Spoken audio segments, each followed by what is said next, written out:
হযরত শাহজালাল মাজার শরীফ। এটা হচ্ছে জালালি কবুতর।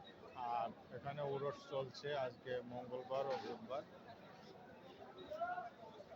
আজকে মঙ্গলবার উরস চলছে আর আগামীকালকে বুধবার।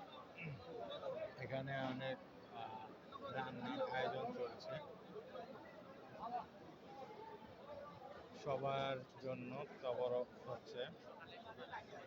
আর এখানে অনেক মানুষের আয়োজন হয়েছে।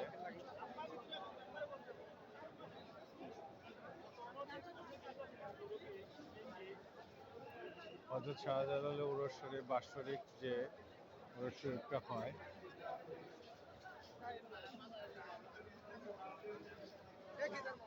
হযরত শাহজালাল রহমতুল্লাহ আলাইহিস সালামের বাৎসরিক উরস মোবারক 28-29 মে। যারা এই উরস শরীফে আসতে চান আসতে পারবেন। এখানে অনেক আয়োজন থাকে, অনেক সুন্দর সুন্দর।